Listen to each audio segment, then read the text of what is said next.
Delta பாசன வசதிக்காக மேட்டூர் அணையில் இருந்து முதலமைச்சர் மு.க. ஸ்டாலின் தண்ணீரை திறந்து வைக்கிறார். அந்த காட்சிகளை நாம் பார்க்கலாம்.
டெல்டா பாசன வசதிக்காக மேட்டூர் அணையில் இருந்து முதலமைச்சர் மு.க. ஸ்டாலின் தண்ணீரை திறந்து வைத்து மலர் தூவுகிற காட்சியை நாம் திரையில் பார்க்கிறோம். கள விவரங்களை வழங்க இணைகிறார் செய்தியாளர் தமிழ்ச்செல்வன். வணக்கம் தமிழ்ச்செல்வன். முதலமைச்சர் தற்போது மேட்டூர் அணையை திறந்து வைத்திருக்கிறார். ஒவ்வொரு ஆண்டும் ஜூன் மாதம் 12ஆம் தேதி மேட்டூர் அணை திறக்கப்படுகிறது. தற்போது அங்கே இருக்கக்கூடிய கள விவரங்களை பதிவு பண்ணுங்க. எவ்வளவு நீர், எத்தனை நாட்களுக்கு திறந்து வைக்க தமிழக அரசு திட்டமிட்டிருக்கிறது? விவரங்கள். தமிழகத்தின் நெற்களஞ்சியமான டெல்டா மாவட்டங்களில் குறுவை சாகுபடி மேற்கொள்வதற்காக சேலம் மேட்டூர் அணையிலிருந்து தமிழக முதல்வர் மு.க. ஸ்டாலின் அவர்கள் 92வது ஆண்டாக தண்ணீர் திறந்து வைத்துள்ளார். குறிப்பாக தமிழக முதல்வர் மு.க. ஸ்டாலின் 4வது முறையாக நேரடியாக மேட்டூர் அணைக்கு வருகை தந்து பாசனத்திற்காக தண்ணீர் திறந்து வைத்துள்ளார். குறிப்பாக வலதுகரை மற்றும் 8 கண் மதகு வழியாக தண்ணீர் திறக்கப்பட்டுள்ளது. முதற்கட்டமாக தற்பொழுது 3000 மணி வீதம் தண்ணீர் திறக்கப்பட்டு படிப்படியாக இந்த இரவுக்குள் 10,000 மணியாக உயர்த்தப்பட இருக்கிறது. இதன் மூலம் அணை மின் நிலையம், சுரங்க மின் நிலையம் உள்ளிட்டவைகள் மூலமாக 250 மெகாவாட் மின் உற்பத்தியும், அதே போன்று 7 கதவணைகள் மூலமாக 300 மெகாவாட் மின் உற்பத்தியும் செய்யப்பட இருக்கிறது. இன்று திறக்கப்படும் தண்ணீரானது 3 நாட்களுக்குள் கல்லணையை சென்றடையும். அதே போன்று 10 நாட்களுக்குள் கடைமடை பகுதி வரை சென்றடையும் என்று எதிர்பார்க்கப்படுகிறது. குறிப்பாக தற்பொழுது மேட்டூர் அணையில் 114.91 அடியாக தண்ணீரானது இருப்பு இருக்கிறது. இந்த நிலையில் தற்பொழுது மேட்டூர் அணைக்கு 6339 கனஅடி வீதம் தண்ணீரானது வந்து கொண்டிருக்கிறது. சேலம் அரசு மோகன் குமாரமங்கலம் மருத்துவக் கல்லூரி வளாகத்தில் நடைபெறும் அரசு விழாவில் 1649 கோடி ரூபாய் மதிப்பிலான புதிய திட்டப் பணிகளுக்கு முதலமைச்சர் மு.க. ஸ்டாலின் அடிக்கல் நாட்டினார். தொடர்ந்து நிகழ்ச்சியில் உரையாற்றி வருகிறார். அந்த காட்சிகளை பார்க்கலாம். எப்படி அப்ளை பண்ணணும், எப்படி சான்று டாக்குமெண்ட்லாம் அட்டாச் பண்ணணும், தகுதி வரம்பு என்ன, இப்படி தேவையான எல்லா தகவல்களையும் வழிகாட்டுதலையும் உங்க வீட்டுக்கே வந்து கொடுப்பாங்க. சேலத்தினுடைய வளர்ச்சிக்கு உழைப்பவர் தான் நம்முடைய மாவட்ட ஆட்சியர் டாக்டர் பிருந்தாதேவி அவர்கள். நான் பெருமையோடு சொல்றேன், தமிழ்நாட்டிலே சிறப்பா பணியாற்றக்கூடிய கலெக்டர்ல ஒருத்தரா பிருந்தாதேவி அவர்கள் இருக்கிறார். அவருக்கு துணை நிற்கக்கூடிய இந்த மாவட்டத்தினுடைய அரசு அலுவலர்கள், பணியாளர்கள் அத்தனை பேருக்கும் என்னுடைய நெஞ்சார்ந்த பாராட்டுக்கள், வாழ்த்துக்கள். அதேபோல் தஞ்சை மாவட்ட ஆட்சியர் பிரியங்கா பங்கஜம் அவர்கள், IAS அவர்கள், அவர்களுக்கும் என்னுடைய பாராட்டுக்கள். கஷ்டப்பட்டு படித்து முன்னேறி இன்றைக்கு சிறப்பாக செயல்படக்கூடிய மாவட்ட ஆட்சியர்கள் ஒருவரா தன்னுடைய பேருக்கு பின்னாடி அம்மாவோட பேரை சேர்த்து அவரையும் பெருமைப்படுத்துவராக இருக்கிறார். அவர்களுக்கு இதெல்லாம் சிலரால் தாங்கிக் கொள்ள முடியல, வயிறு எறிகிறாங்க. சில நாட்களுக்கு முன்னால் மாண்புமிகு ஒன்றிய உள்துறை அமைச்சர் அமித்ஷா அவர்கள் மதுரைக்கு வந்தார். அவர் அரசியலை மட்டும் பேசிட்டு போயிருந்தா நான் இங்க பதில் பேசியிருக்க மாட்டேன், அரசியல் கூட்டத்தில் பேசியிருப்பேன். ஆனா ஆட்சியில குறை சொல்லி எதுவும் செய்யல, எந்த திட்டத்தையும் நிறைவேற்றல, சும்மா வெறும் அறிவிப்புகளை தான் செஞ்சிட்டு இருக்காங்கன்னு ஒரு விமர்சனத்தை செஞ்சுட்டு போயிருக்காரு. அதனால கட்டாயத்தின் அடிப்படையில் நான் அதற்கு விளக்கம் சொல்ல விரும்புகிறேன். அவருடைய பேச்சில், அமித்ஷாவுடைய பேச்சில் தன்னுடைய ஆத்திரத்தை கூட்டி தீர்த்திருக்கிறார். ஒன்றிய பாஜக செலுத்திற திட்டங்களை மடைமாற்றி மக்களுக்கான நன்மைகளை கிடைக்க விடாமல் செய்கிறது திமுக அரசு அவர் பேசியிருக்கிறார். குடிநீர் திட்டமாக இருந்தாலும் சரி, வீடு கட்ட திட்டமாக இருந்தாலும் சரி, ஒன்றிய அரசு ஒதுக்கக்கூடிய பணத்தை வச்சு செயல்படுத்த முடியாதுன்னு மாநில அரசு தான் கூடுதல் பணத்தை கொடுக்குது. பிரதமரோட பேர் வச்சிருக்கக்கூடிய திட்டங்களுக்கு வெறும் 50 விழுக்காட்டுக்கு மேல மாநில அரசு தான் நிதி ஒதுக்கீடு செஞ்சு செயல்படுத்துறோம். பிரதமர் பேர்ல கொடுக்கிற திட்டத்துக்கு 50% நிதியை மாநில அரசு தான் கொடுத்துக்கிட்டு இருக்கு, அதை செயல்படுத்திக்கிட்டு இருக்கிறோம். நீங்க எல்லாம் படையப்பா பார்த்திருப்பீங்க, அதுல ஒரு காட்சி வரும், மாப்பிள்ளை அவர் தான், ஆனால் அவர் போட்டிருக்கக்கூடிய சட்டை என்னோடதுன்னு அதில் ஒரு டைலாக் வரும். அது போலதான் ஒன்றிய அரசு பெயரான திட்டங்களுக்கும் நாம நிதி கொடுத்துட்டு வரோம். இந்த நிலையில எந்த அடிப்படையில் நாம மடமாற்ற செய்யறோம்னு உள்துறை அமைச்சர் குற்றம் சாட்டுகிறார். இன்னும் சொல்லணும்னா நான் கேட்கிறேன், மாண்புமிகு அமித்ஷா அவர்களை, மதுரை வந்தீங்கல்ல, 10 ஆண்டுகளுக்கு முன்னால உங்க அரசு அறிவிச்ச மதுரை எய்ம்ஸ் என்ன நிலை இருக்குன்னு போய் பாத்தீங்களா? அதே மதுரையை சுத்தி இந்த 4 ஆண்டுகள்ல உலக தரத்திலான ஜல்லிக்கட்டு அரங்கம், கீழடை அருங்காட்சியகம், ஏராளமான பணிகளை நாங்க முடிச்சிருக்கிறோம். 10 ஆண்டுகளா கட்டுறதுக்கு அது என்ன எய்ம்ஸ் என்ன மருத்துவமனையா இல்ல விண்வெளி ஆராய்ச்சி நிலையமா? 10 ஆண்டுகளாக தொடர்ந்து கட்டிட்டு இருக்கிறதுக்கு ஒழுங்கா நிதி ஒதுக்கியிருந்தா 2 ஆண்டுகளை கட்டி முடிச்சிருக்கலாமே. இந்த லட்சணத்துல குறை சொல்லி நீங்க பேசலாமா? ஒன்னே ஒண்ணு கேட்கிறேன், 3வது முறையா ஒன்றியத்தில் பாஜக ஆட்சி அமைச்சிருக்கீங்க. தமிழ்நாட்டுக்குன்னு நீங்க செஞ்ச ஒரே ஒரு சிறப்பு திட்டத்தை சொல்லுங்க. சட்டியில இருந்தாதான் அகப்பியில் வரும்.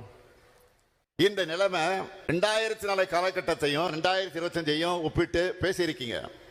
அன்னைக்கு இருந்த பட்ஜெட் என்ன, இப்ப இருக்கக்கூடிய பட்ஜெட் என்ன? அன்னைக்கு தங்கம் ஒரு பவுன் 5000 ரூபாய், ஆனா இன்னைக்கு 71,000 ரூபாய். 2004 பணமும் இப்போ இருக்கக்கூடிய பணம் ஒண்ணா? மதுரை வந்த அமித்ஷா இப்படி பேசினா மதுரையோட தொன்மையை நிராகரிக்கிற மாதிரி பேசி இருக்கிறார் இன்னொரு ஒன்றிய அமைச்சரான ஷெகாவத் அவர்கள். கீழடையில் உள்ள அத்தனை சான்றுகளை கண்டுபிடிச்சு அறிவியல் ஆய்வு அடிப்படையில் எழுதப்பட்ட ஆய்வறிக்கையை திருத்தணும்னு சொல்றாரு. தமிழ்நாட்டில் இரும்பின் தொன்மையை பத்தி உலக அளவிலான ஆய்வகங்களை சோதனைக்கு உட்படுத்தி நாம தான் வெளியிட்டோம், முதல் ரிசல்ட்டை வெளியிட்டோம். அப்போவாச்சும் இவங்க பாராட்டினாங்களா? பாராட்ட கூட வேண்டாம், அட்லீஸ்ட் அந்த முடிவுகளை அங்கீகரிச்சு ஒரு வார்த்தையாச்சும் பேசினாங்களா? தமிழர்களுடைய தொன்மையை மறைக்கவும் அழிக்கவும் ஒன்றிய அரசு தொடர்ந்து முயற்சி பண்ணுது. ஆனா எதிர்க்கட்சி தலைவராக இருக்கக்கூடியவர் இதையெல்லாம் எதிர்த்து கேள்வி கேட்க துணிச்சல் இல்லாம அவங்களோட கூட்டணி வச்சுக்கிட்டு டெல்லிக்கு தலையாட்டி பொம்மையா பத்திரிகையாளர் சந்திப்பில் அவங்க பக்கத்தில் அமைதியா உட்கார்ந்துட்டு இருக்கிறார். தமிழ்நாட்டில் பாஜகவோட பிராக்சி ஆட்சி நடத்தப்போ எதிர்த்து குரல் எழுப்பல. இப்பவும் தமிழ்நாட்டில் அடுத்து பாஜக கூட்டணி ஆட்சி அமைக்கணும்னு அமித்ஷாவும் மற்றவங்களும் நேரடியாகவே சொல்றாங்க. அதை பார்த்தும் எதையும் பேச முடியாம வாய்மூடி இருக்காங்க. இப்படி ஒரு பக்கம் தான். இன்னொரு பக்கம் ஒன்றிய அரசோட கைப்பாவையா செயல்படுகிற ஆளுநர். இதுவரை அவர் பண்ணதெல்லாம் உங்களுக்கு தெரியும். இப்போ லேட்டஸ்டாக ஒன்று சொல்கிறேன். இந்த தஞ்சை மாவட்டத்தில் ஒரு புதிய பல்கலைக்கழகம் அமைக்க அறிவிப்பு செஞ்சோம். பல்கலைக்கழகம் அமைக்கிறதுக்கான சட்ட வரைவை எல்லோருடைய ஒப்புதலோடு ஒருமனதாக சட்டமன்றத்தில் நிறைவேற்றி கவர்னருக்கு அனுப்பிச்சு வச்சோம். ஆனால் தஞ்சை மாவட்ட மாணவர்களுடைய உயர்கல்விக்கான அந்த சட்டத்துக்கு ஆளுநர் அவர்கள் இந்த தேதி வரையில் ஒப்புதல் தரல. நாம் அனுப்பிச்ச உடனே அவர் ஒப்புதல் தந்திருந்தா இன்னைக்கு இந்த நிகழ்ச்சியில் அழைக்க நாட்டி இருக்கலாம். எப்போ அனுப்பிச்சது? எப்போ சட்டமன்றத்தை நிறைவேற்றினது? கடந்த மே 2 அன்று அனுப்பிச்சு வச்சோம். 40 நாளுக்கு மேல ஆச்சு, இன்னும் அனுமதி தரல. உச்சநீதிமன்ற தீர்ப்புக்கு பிறகாவது அவர் மாறி இருப்பார் நினைச்சோம். அவரா இன்னும் மாறல. நம்முடைய மாண்புமிகு உயர்கல்வித்துறை அமைச்சரையும் ஆளுநரை போய் பாருங்க அப்படின்னு நான் சொல்லி, ஆனா உயர்கல்வித்துறை அமைச்சரை சந்திக்க நேரம் தர இன்னும் இழுத்தடித்து இருக்கிறார். இன்னும் நேரம் கொடுக்கல. தெரியும், நேரம் கொடுத்தா இதை கேட்பாங்கன்னு சந்திக்க மறுக்கிறார். இருக்கிற ஒரே கேள்வி என்னன்னு கேட்டீங்கன்னா, ஒரு ஆளுநருக்கு இதை விட வேற என்ன முக்கியமான வேலை இருக்க முடியும்? இப்படி ஆளுநர் ஒரு பக்கம் என்றால், ஒன்றிய அரசு இன்னொரு பக்கம் நிதி ஒதுக்காம உபத்திரம் பண்றாங்க. அதையெல்லாம் சமாளிச்சு நாம எவ்வளவோ திட்டங்களை பண்ணிக்கிட்டு தான் இருக்கிறோம். என்னுடைய 50 ஆண்டுகால அரசியல் வாழ்க்கையில நான் பார்க்காத தடையோ எதிர்கொள்ளாத நெருக்கடியோ இல்லை. மிசாவையே பார்த்தவன் இந்த ஸ்டாலின். அரசியல் நெருக்கடிகளையும் எல்லா எதிரிகளையும் அவர்களோட சதித்திட்டங்களையும் எதிர்த்து போராடியவன். அதையெல்லாம் முறியடிச்சு தான் உங்களுடைய ஆதரவோடு முதலமைச்சராக வந்து உட்கார்ந்து இருக்கிறேன். எல்லா வகையான எதிர்ப்புகளையும் தாண்டித்தான் இன்றைக்கு உங்களுக்கு முன்னாலே நின்று கொண்டிருக்கிறேன். எதிர்கட்சிகள் அவதூறாக இருந்தாலும், அவர் சொல்லக்கூடிய அவதூறாக இருந்தாலும், ஒன்றிய அரசினுடைய ஓரவஞ்சனையாக இருந்தாலும், ஆளுநருடைய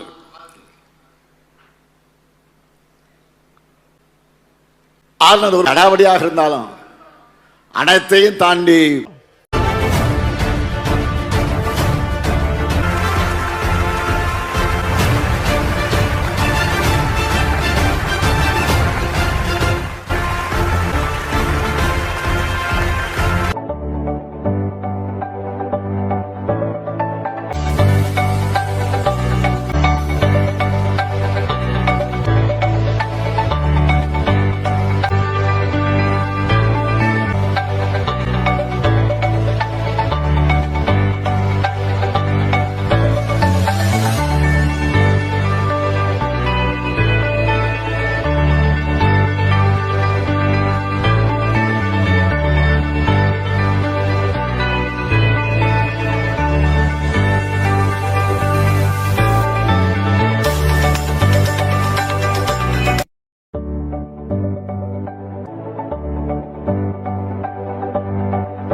சேலம் மாவட்ட ஆட்சியராக பொறுப்பேற்ற உடனேயே பம்பரம் போல சுற்றி சுழன்று பணியாற்ற தொடங்கிய ஆட்சியர் பிருந்தாதேவி IAS.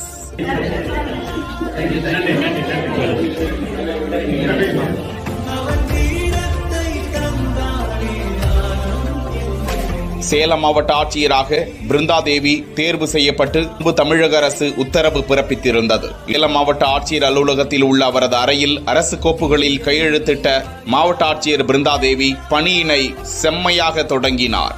சேலம் மாவட்டத்தின் 2வது பெண் ஆட்சியர் பிருந்தாதேவி IAS 1978ஆம் ஆண்டு பிறந்தவர். TNPSC குரூப் 1 பிரிவில் தேர்ச்சி பெற்று பணியாற்றி வந்த அவர் 2019ஆம் ஆண்டு IAS அதிகாரியாக பதவி உயர்வு பெற்றவர். கடந்த 2021ஆம் ஆண்டு டான்மேக் நிர்வாக இயக்குநராக சேலத்தில் சிறிது காலம் பணியாற்றியவர். சேலத்தில் 174வது ஆட்சியர், 2வது பெண் ஆட்சியர் என்ற பெருமைக்குரியவர் என்பது குறிப்பிடத்தக்கது. மாவட்ட ஆட்சியர் அலுவலகம் முழுவதும் பல துறை அதிகாரிகளிடமும் நேரில் சென்று ஆய்வு செய்து சுற்றி சுழன்று பணியாற்றினார். குறிப்பாக மாவட்ட மாற்றுத்திறனாளிகள் அலுவலகத்திற்கு சென்ற மாவட்ட ஆட்சியர் பிருந்தாதேவி மாற்றுத்திறனாளிகளின் பல்வேறு கோரிக்கைகளை மனுக்களாக பெற்று பரிசீலனை செய்தார். தொடர்ந்து சேலம் மாவட்டத்தில் உள்ள 4 சார் ஆட்சியர் அலுவலகங்களில் மாற்றுத்திறனாளிகளுக்கு மருத்துவ முகாம் நடத்தப்பட வேண்டும் என்ற மாற்றுத்திறனாளிகளின் கோரிக்கையை ஏற்றுக்கொண்ட மாவட்ட ஆட்சியர் அதற்கான தீர்வு காணப்படும் என கோரிக்கை வைத்த இடத்திலேயே உறுதியளித்தார் ஆட்சியர் பிருந்தாதேவி. தொடர்ந்து பொதுமக்களையும் நேரடியாக சந்தித்து மனுக்களை பெற்று உடனுக்குடன் அது குறித்து நடவடிக்கை எடுக்க உத்தரவிட்டார் மாவட்ட ஆட்சியர்.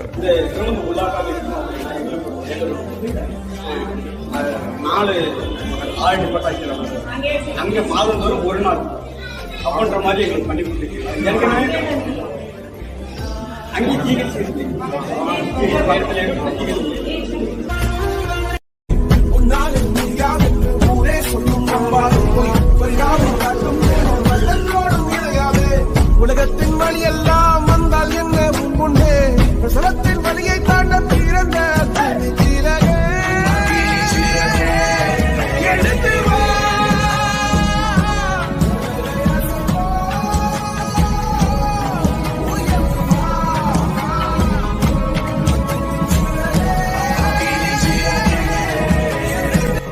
மாவட்ட ஆட்சியர் டாக்டர் பிருந்தாதேவி அவர்கள், நான் பெருமையோடு சொல்றேன், தமிழ்நாட்டிலே சிறப்பா பணியாற்றக்கூடிய கலெக்டர்ல ஒருத்தரா பிருந்தாதேவி அவர்கள் இருக்கிறார்.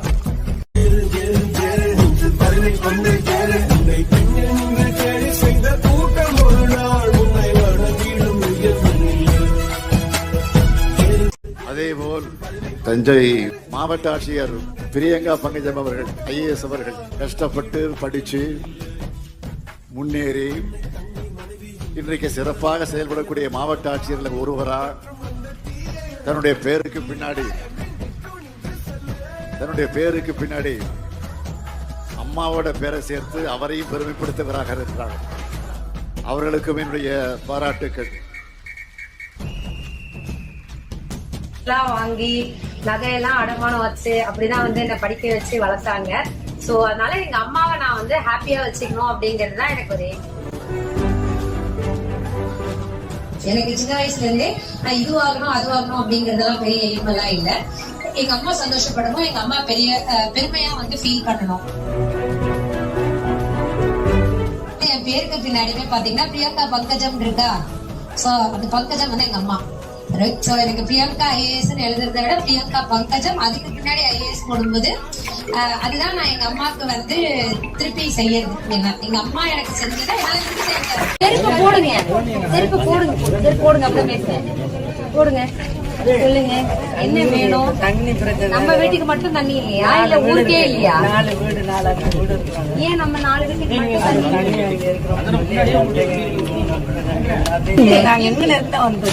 எடுத்துக்கோங்க. நீங்க அடுத்து தண்ணி கொடுத்துக்கிறோம் நாங்க.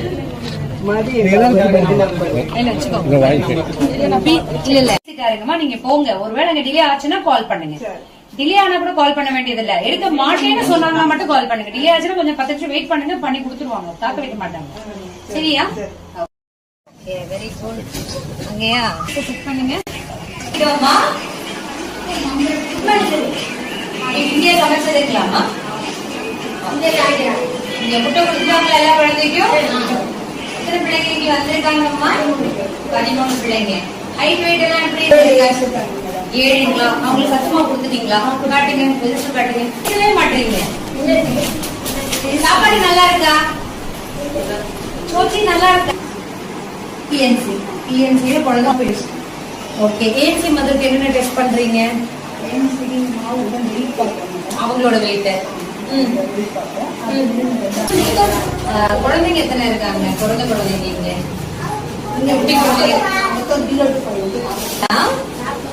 எனக்கே இப்பதான் சாப்பிடுறேன் அப்படிங்கிறாங்க. எல்லாம் சீரியஸா யாரும் வந்துட்டு பாத்துருக்கீங்க. வெயிட் என்ன?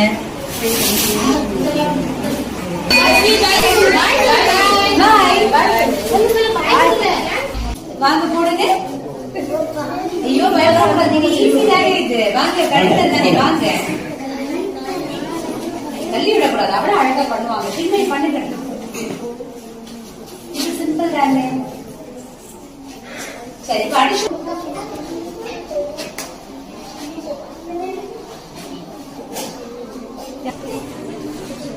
என்ன வரணும் அவங்க 5 மேல 1 படிங்க. என்ன முதல் கூட்டு 9 1 எவ்வளோ?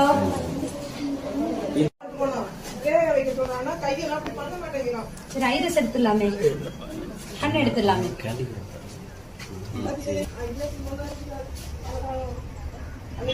ஜேசிபி நிக்குது பக்கத்துல, ஐரஸ்ல எடுத்துக்கலாம்ல. இப்ப போனா எடுக்கலாமான்னு கேளுங்க. மணி 2. உலகத்தின் வழி எல்லாம் வந்தால் என்ன முன்னே பிரசவத்தின் வழியை தாண்ட பிறந்த துணிச்சிறகே. எடுத்து வா.